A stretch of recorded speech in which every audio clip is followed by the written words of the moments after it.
I was a first-generation college graduate with a steady job as a software developer.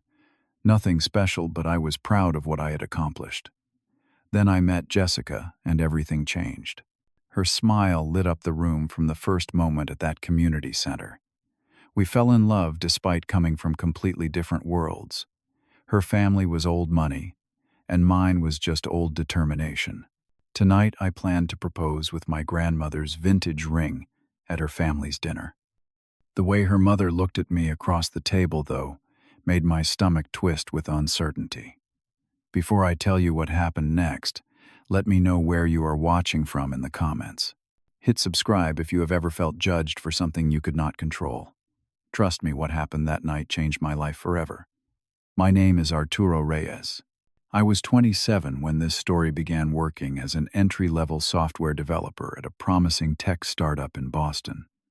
The pay was decent, but nothing spectacular. Enough to cover my modest apartment, student loan payments, and occasionally take someone special out for dinner. I had big dreams, but limited means to achieve them quickly. That all changed one rainy Saturday morning at a community volunteer event.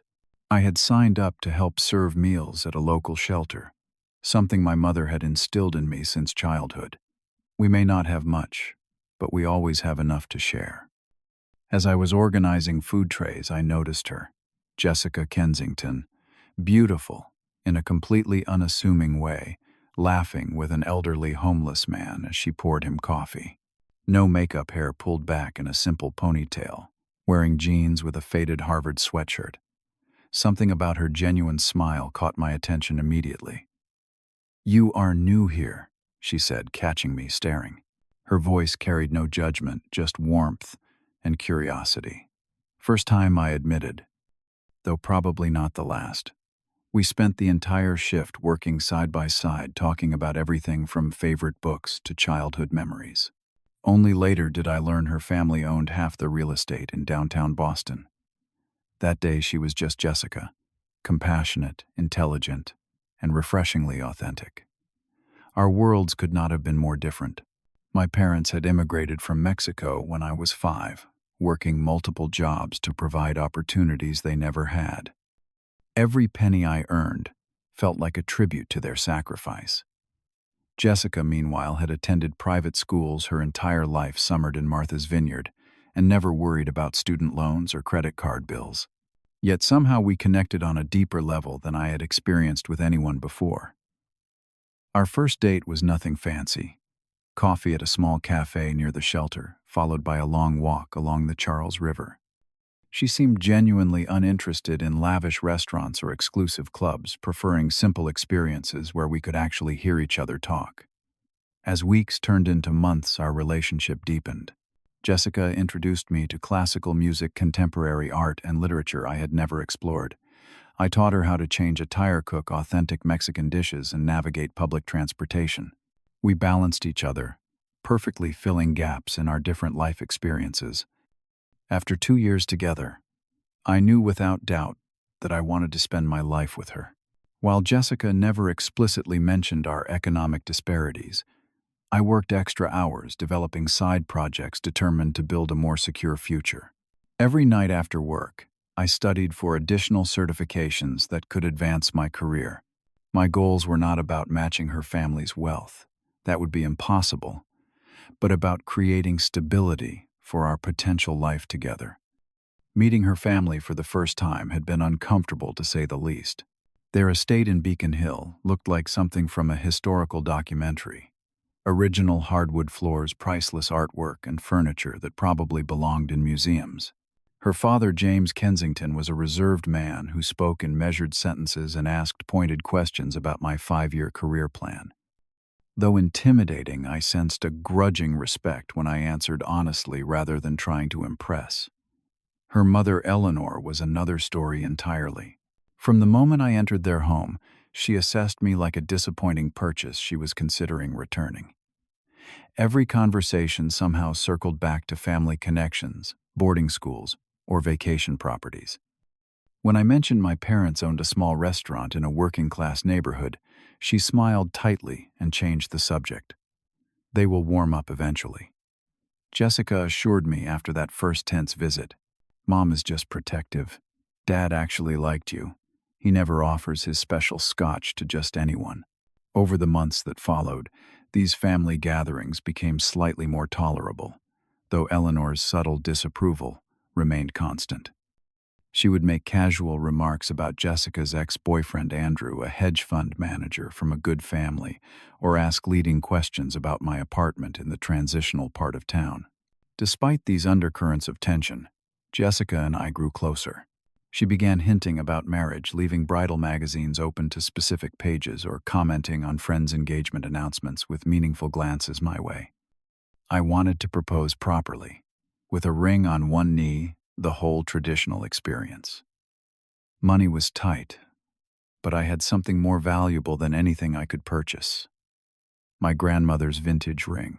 Before she passed, she had pressed it into my palm, whispering that it should go to someone who sees your heart, not your wallet. The delicate gold band with a modest diamond had been her prized possession for 60 years of marriage. When Jessica suggested I join her family for dinner at their estate to celebrate her father's birthday, something clicked. What better time to ask for their blessing? I spent days practicing what I would say, emphasizing my commitment, work ethic, and plans for advancement. The ring was professionally cleaned and tucked safely in my pocket as I drove to their home that fateful evening, heart pounding with equal parts excitement and nervousness. I truly believed love would be enough. I was wrong. I arrived at the Kensington estate at exactly 6:30 in the evening, clutching a bouquet of fresh flowers and wearing my only suit, slightly outdated but the best I owned. The imposing brick mansion loomed against the twilight sky, windows glowing with warm light that somehow failed to feel welcoming. The circular driveway was filled with luxury vehicles that made my used Honda Civic look like an unwelcome intruder. The butler, yes, they actually employed a butler, opened the massive oak door before I could knock. "Mr. Reyes," he acknowledged with a slight nod, taking my coat with practiced efficiency. I still was not used to being addressed so formally, especially by someone who likely earned more than I did. The entrance hall stretched upward 2 stories, dominated by a crystal chandelier that probably cost more than my annual salary. Family portraits lined the walls, generations of Kensingtons, looking down with the same aristocratic features Jessica had somehow inherited without the accompanying arrogance. She appeared at the top of the grand staircase, breathtaking in a simple black dress. My heart still skipped when she smiled, though tonight her expression seemed strained around the edges. Probably just nerves about her father's birthday, I reasoned, pushing aside a flicker of unease.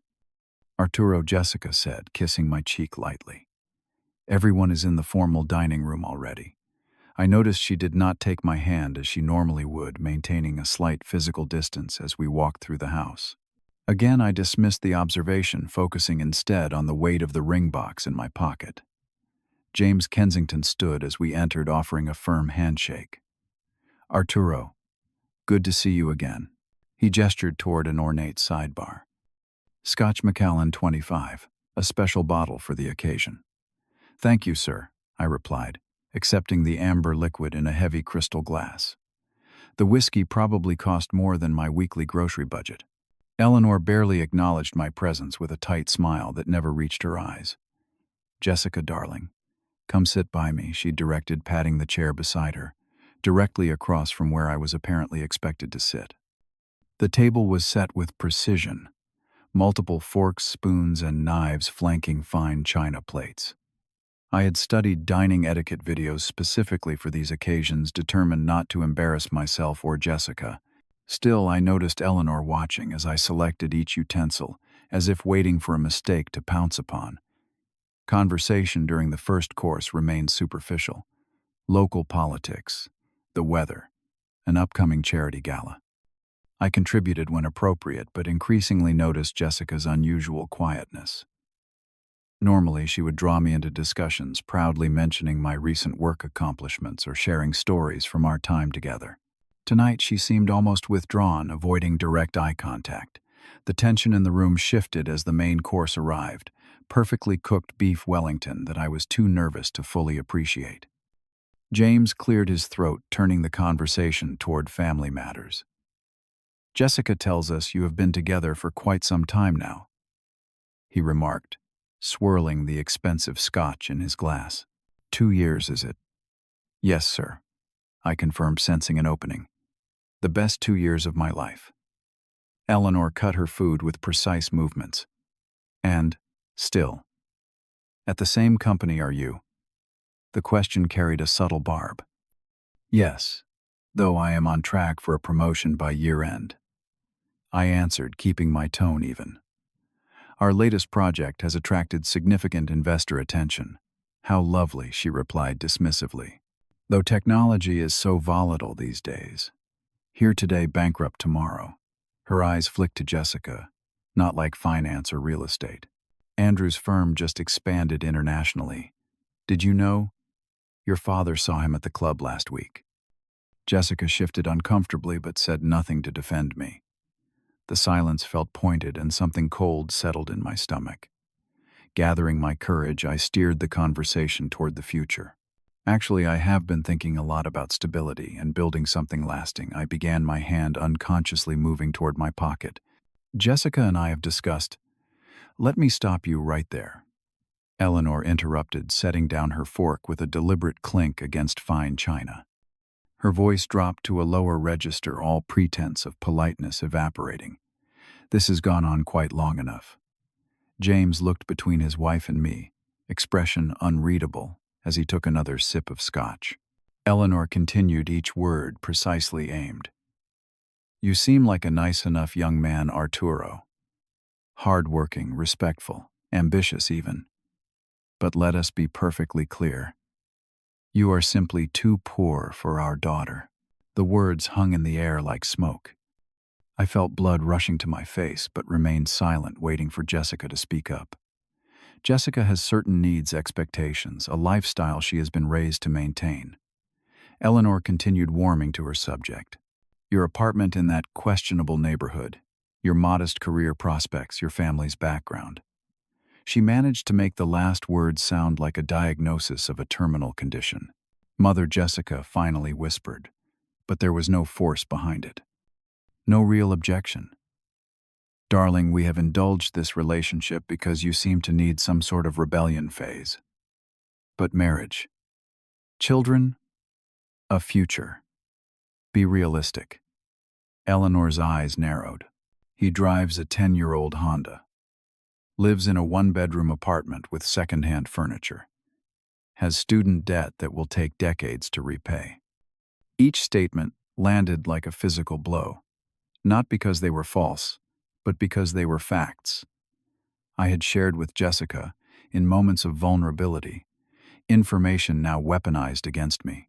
My eyes sought Jessica's, waiting for her defense, her counter-arguments, her love. She stared fixedly at her plate shoulders, hunched slightly. When she finally glanced up, tears shimmered in her eyes, but her silence was deafening. Jessica has practical concerns as well. Eleanor pressed, seeing my focus on her daughter. She is simply too kind to express them. The realities of life with someone of limited means. Jessica gave an almost imperceptible nod, still not meeting my gaze. That small gesture shattered something fundamental inside me. Not my heart, that would come later, but my illusions. The ring in my pocket suddenly felt heavy as lead. Is that how you feel?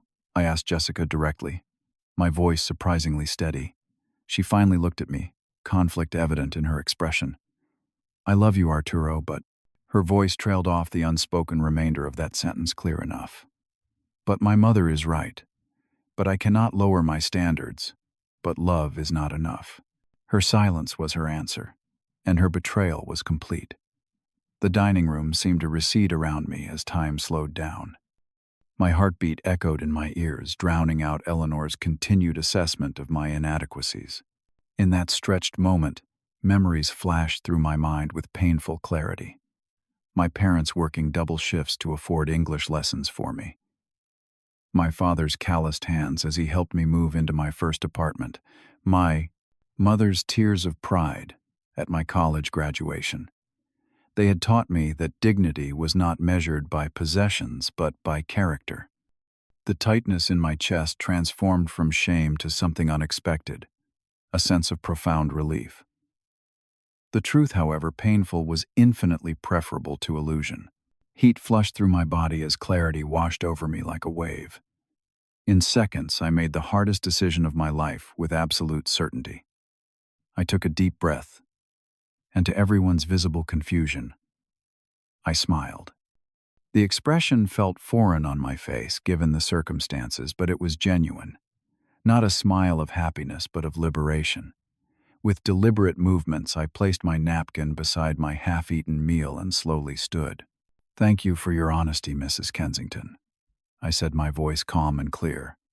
The woman actually looked taken aback, having clearly expected either angry defensiveness or humiliated retreat. "It is valuable to know exactly where one stands." I turned to James, who watched with an unreadable expression. "The scotch was excellent, sir. Thank you for the clarity it helped provide." I carefully placed the crystal tumbler on the table, making sure it made no sound. Then I faced Jessica, whose tears now spilled freely down her cheeks. In her eyes I saw the first flickers of regret, the dawning realization of what was happening. Too late.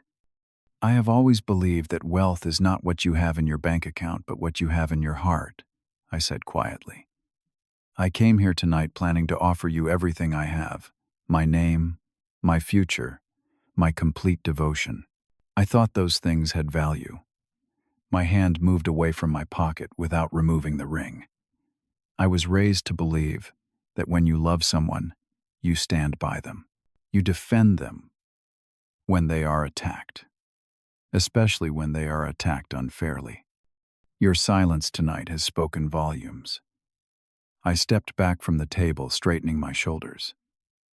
"I wish you all a pleasant evening." With that, I turned and walked out of the dining room, each step feeling more certain than the last. Behind me, I heard Jessica call my name, her voice small and confused, but I did not look back. The grand hallway seemed less intimidating now, the portraits less judgmental. They were just pictures of people who had confused privilege with worth. The butler appeared with my coat, his expression professionally neutral, though I thought I detected a hint of approval in his eyes. The night air hit my face as I stepped outside, cool and fresh, compared to the stifling atmosphere inside. For the first time that evening, I took a full breath, filling my lungs completely. I sat in my Honda, my perfectly functional paid-off Honda, for several long minutes, staring at the mansion's illuminated windows. My hand finally withdrew the small velvet box from my pocket. Opening it, I looked at my grandmother's ring, the diamond catching the dim light. "You were right, Abuela," I whispered. "It needs to go to someone who sees my heart." Only then, alone in my car, with no witnesses, did I allow the tears to come. They were not gentle tears, but racking sobs that bent me forward against the steering wheel. I cried for the love I thought I had found, for the future I had planned, for the beautiful lie I had been living. The pain was excruciating, physical in its intensity, but necessary. A cleansing fire. By the time I drove away from the Kensington estate, my face was still wet, but my vision was clear. My phone began buzzing almost immediately. Jessica calling, then texting rapid apologies mixed with explanations. Excuses, not defenses. Regrets without courage. When I reached my apartment, my honest, modest apartment, that had never before felt shameful until seen through Eleanor's eyes, I sent one final message: "Jessica, I deserved someone who would stand up for me. You deserved someone you would stand up for. I wish you well, but please do not contact me again." Then I turned off my phone, removed every trace of her from my living space, and faced the first night of my new unplanned life. The emptiness was overwhelming, a physical presence filling every corner. I did not sleep, instead sitting by the window watching the city lights until dawn broke over Boston. With the first rays of sunlight came a strange, unexpected feeling beneath the pain: determination. The weeks following that disastrous dinner were some of the darkest of my life. I threw myself into work with single-minded focus, arriving before everyone else, and leaving long after the office emptied. My pain became fuel, driving me to channel energy that might otherwise have been spent dwelling on heartbreak into productive outlets. 3 months after the breakup, our company faced a major technical challenge with our primary product.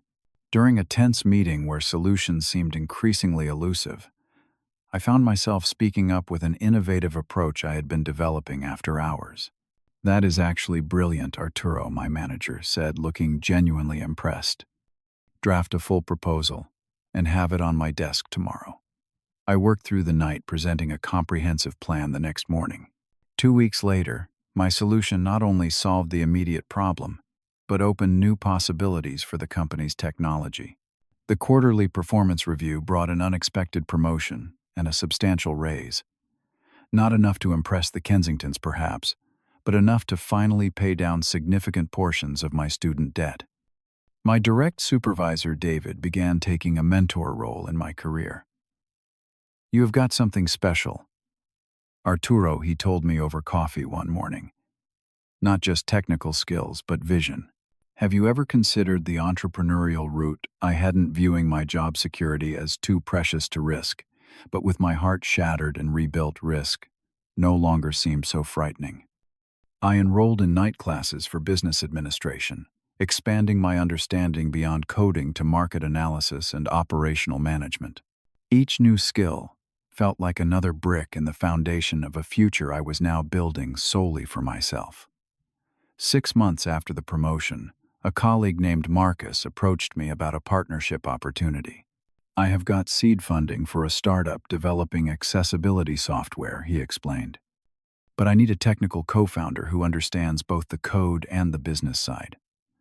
Someone hungry to build something meaningful." The timing felt significant. Using my savings as investment capital was terrifying, but the technology Marcus proposed aligned perfectly with values my parents had instilled, creating tools that actually helped people rather than just generating profit. We signed partnership papers the following week, and I began splitting my time between my day job and our fledgling company. The startup journey was far from smooth. We faced technical setbacks, funding challenges, and endless 18-hour workdays. There were nights I slept on the office floor rather than waste time commuting home.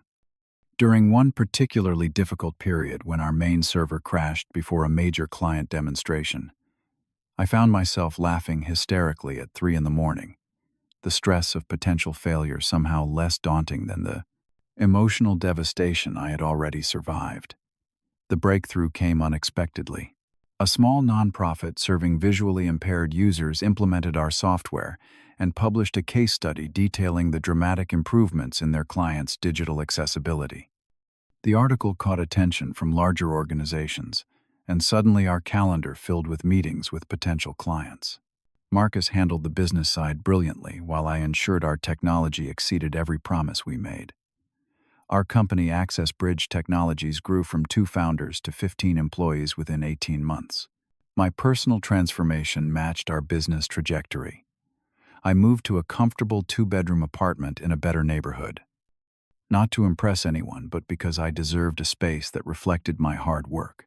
I replaced secondhand furniture with pieces I chose carefully, creating a home that expressed my personality and heritage, rather than trying to mimic the sterile luxury of the Kensington mansion. I formed new friendships with people who valued authenticity over appearances. Weekend hiking trips with Marcus and other colleagues became regular events. I reconnected with my extended family, visiting my parents more frequently and helping modernize their restaurant's operations with a custom ordering system I built myself. At the recommendation of a friend, I began seeing a therapist to process the lingering effects of Jessica's betrayal. Those sessions helped me recognize how I had subconsciously accepted the narrative that my background made me somehow less worthy. "Your value was never determined by her family's assessment," my therapist reminded me, "but part of you believed it was." After 2 years of intensive work, Access Bridge secured major investment from a venture capital firm, impressed by both our technology and our mission-driven approach. The funding round valued our company at several $1 million, transforming my modest founder's stake into substantial wealth. The irony was not lost on me. I had finally achieved financial success not by chasing it to impress others, but by pursuing meaningful work aligned with my values. My grandmother would never see this success. She had passed away 6 months after the night at the Kensingtons, but I honored her memory by establishing a scholarship fund for first-generation college students using her name. The day we announced the scholarship program, my father pulled me aside, eyes shining with tears. "Your abuela knew you would do something important," he said. "Not because of what you would earn, but because of who you are." That validation meant more than any investor valuation or bank statement. I had rebuilt not just my life, but my sense of self-worth, stronger and more authentic than before. The pain of Jessica's betrayal had faded to an occasional dull ache rather than the sharp agony of those first months. I rarely thought of her anymore, having moved forward in ways I could never have imagined. That night I walked away from her family's table. Then came the email that changed everything again. The message arrived on an ordinary Tuesday morning as I reviewed quarterly projections in my corner office. No longer a cubicle, but a space with windows overlooking the Boston skyline. The subject line read simply, "Congratulations. From jessica.kensington@gmail.com to Arturo Reyes at Access Bridge. Com Arturo." I saw the feature about Access Bridge in Boston Business Journal. "I always knew you were capable of amazing things. What you have built is truly impressive. I have thought about you often over the years and how things ended between us. There is so much I wish I could say to you. Would you be open to getting coffee sometime, Jessica?" My finger hovered over the delete button before I closed the email unanswered. Whatever closure she sought would have to wait. I had clients to meet, a company to run, and a life that no longer revolved around the Kensington family's approval. Days passed, then weeks. A second email arrived, more direct than the first. "Arturo, I understand your reluctance to respond. I would feel the same in your position. I am not the same person you knew 3 years ago. I have done a lot of growing up since then. What happened that night at dinner, my silence when I should have defended you, has haunted me ever since. I am not asking for forgiveness or reconciliation. Just 10 minutes of your time to apologize properly. Jessica." Again, I closed the message without replying. Part of me wanted to know what had happened in her life since our breakup, but a stronger part recognized that curiosity did not obligate engagement. My silence was not punishment, but protection of my peace, my focus, and the life I had built. The third attempt came through LinkedIn, then Instagram, and finally text messages to my personal number, which she must have kept all this time. Each message grew more urgent, more emotional, culminating in a voicemail that caught me off guard with its raw vulnerability. "Arturo, it is Jessica. I know you are getting my messages and choosing not to respond. That is your right. But please just listen for a minute. I made the biggest mistake of my life that night. I was a coward. I chose my mother's approval over standing up for the man I loved. There has not been a single day I have not regretted it. I am not asking for another chance at a relationship. I just need to tell you in person how sorry I am. Please. Just once. Then I will leave you alone forever if that is what you want." Her voice cracked on the last words, and I could hear genuine tears. Despite myself, I felt my resolve weakening. Not from romantic longing. Those feelings had long since transformed into something more like distant compassion, but from simple curiosity. What had led to this apparent transformation? Through a mutual friend, I learned pieces of Jessica's story since our breakup. She had become engaged to a man her parents approved of, Andrew, the finance executive Eleanor had mentioned so often, only to call it off weeks before the wedding. She had struggled professionally despite her family connections, eventually finding purpose working for a nonprofit focused on educational equity. Most surprisingly, I discovered that the Kensington family had faced significant financial setbacks after James made several disastrous investments, forcing them to sell their historic mansion and downsize considerably. The final piece of information came as the biggest shock. Jessica had been in therapy for 2 years, working through the toxic family dynamics that had shaped her choices. She had apparently established boundaries with her parents, moved into her own apartment, and built a life independent of their influence and expectations. I was considering how to respond when the decision was made for me. As I left our company headquarters one evening, I found Jessica waiting beside the entrance, clearly having researched my routine. She looked different, simpler clothes, less polished appearance, a certain humility in her posture that had never been present before. 5 minutes, she said, seeing the recognition in my eyes. That is all I ask.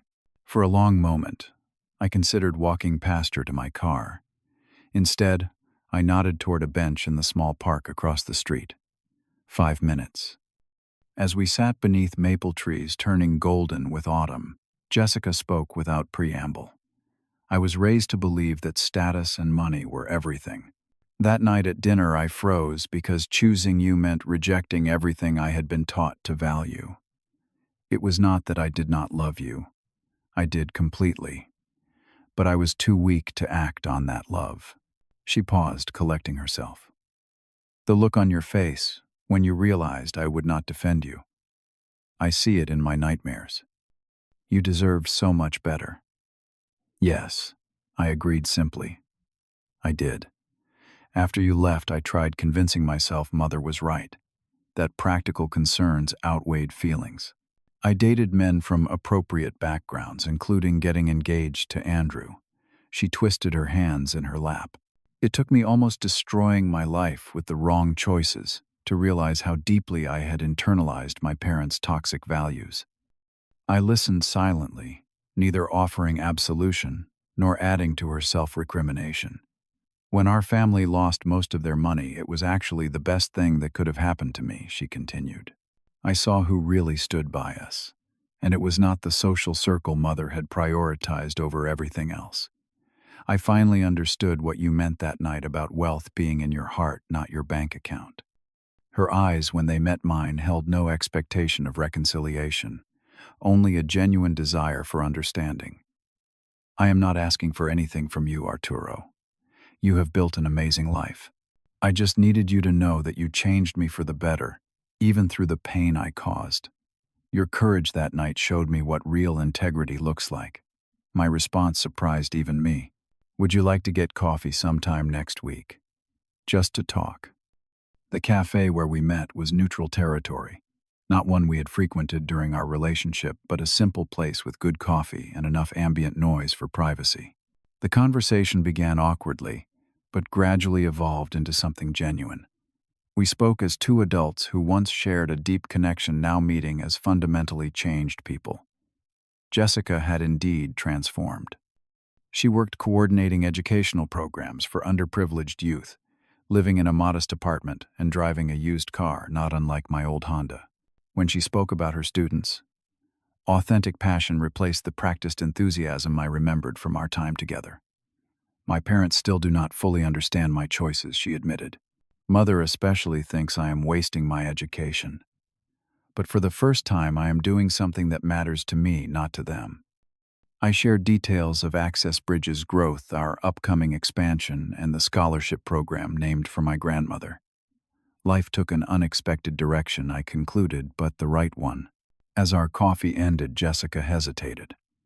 I have been seeing someone, she said. A teacher at one of our partner schools. Nothing serious yet, but he reminds me a little of you. His integrity. His dedication. I wanted you to know. I smiled, surprised by my genuine happiness for her. I am glad, Jessica. I did not mention Mariana, the architectural engineer I had been dating for 6 months. A woman who had never needed me to prove my worth, because she recognized it instantly. That relationship was still too new, too precious to share in this conversation about the past. We parted with a brief hug and no promises of regular contact. Some chapters are better closed gently than forcibly kept open. The weight I had not realized I still carried lifted as I walked away, not because I had forgiven her, but because I had finally truly moved beyond needing to. In an unexpected twist of fate, James Kensington contacted me 2 months later, seeking investment advice for rebuilding their diminished portfolio. The irony was almost too perfect. The man who had sat silently while his wife declared me too poor for their daughter now acknowledged my financial expertise. I treated him with professional courtesy, neither gloating nor rejecting the opportunity to help. Success, I had learned, was not about proving others wrong, but about living according to your own values. The ring that once held my hopes for a future with Jessica now funds an annual addition to my grandmother's scholarship program. Each year, I personally meet the students who receive it, sharing not just financial support but the wisdom earned through pain and perseverance. Your worth is inherent, not assigned by others. The courage to walk away from situations that diminish you is the first step toward finding where you truly belong. Looking back at that painful night 3 years ago, I now recognize it as the moment that set me free, not just from a relationship built on conditional acceptance, but from my own internalized doubts about my value. Sometimes the most devastating rejections become the most powerful redirections. What seems like an ending can actually be the first step on a better path. The question is whether you have the courage to take that first step even when your heart is breaking. Have you ever walked away from someone or something that did not value you properly? Share your story in the comments below. If this resonated with you, please hit that subscribe button and like this video. Your experiences might help someone else find the strength to choose self-respect over approval. Thank you for listening to my story, and remember, your worth is never determined by someone else's inability to see it.